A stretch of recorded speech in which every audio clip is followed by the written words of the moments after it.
गोष्टी कराव्या लागतात। मग पहिल्या दिवशी आपण कोणता वास दिला तर जलादिवास आपण दिला। त्याच्यानंतर मूर्तीला आपण काय केलं 88 कलशांनी स्नपन नावाचा विधी या ठिकाणी केला। त्यामध्ये तुम्ही सगळ्यांनी बघितलं कोणत्या पद्धतीने द्रव्य वगैरे आपण केले, बरोबर आहे। आता आपण जे तुम्ही जे दर्भाने मूर्तीला दर्भ लावला आणि गुरुजींनी जे न्यास केलेत ना, तर ते न्यास कशा आहे आणि कशासाठी आहे।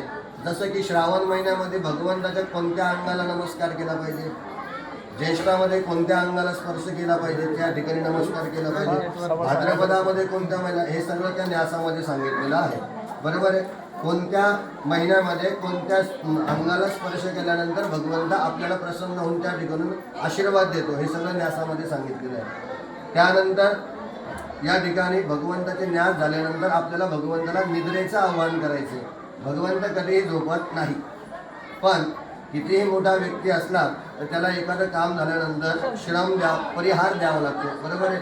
तर भगवंताला विनंती करायची, जे काही 5, 10, 15 मिनिटं आजची रात्र तुम्हाला आम्ही या ठिकाणी निद्रेस्थ अवस्थेमध्ये ठेवणार आहोत, त्यांच्या या ठिकाणी जी मूर्ती आहे त्या मूर्तीमध्ये संपूर्ण कला सिद्ध होण्यासाठी निद्रा ही दिली गेली पाहिजे, बरोबर आहे। एखाद्याला जर आपण म्हणतो ना, एखादा व्यक्ती आडवळतो, उठत नाही, बरोबर आहे का नाही, त्याला रात्री झोप लागत नाही, मग त्यासाठी या निद्रा देवतेचं आव्हान जर भगवंताला झालेलं असेल आणि त्याने जर भगवंताला त्या मनोकामनेने जर आपण नमस्कार केला तर भगवंतानी त्याला तो आशीर्वाद कसा प्रदान केला जातो की त्याला निद्रा देखील चांगल्या पद्धतीची प्राप्त होईल।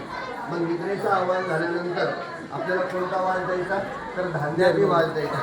धान्यामध्ये देवाला आपल्याला ठेवायचा आहे, पुष्ट तंदुरुस्त होण्यासाठी धान्याची वास सांगितलेला आहे, तो वास आपल्याला या ठिकाणी द्यायचा।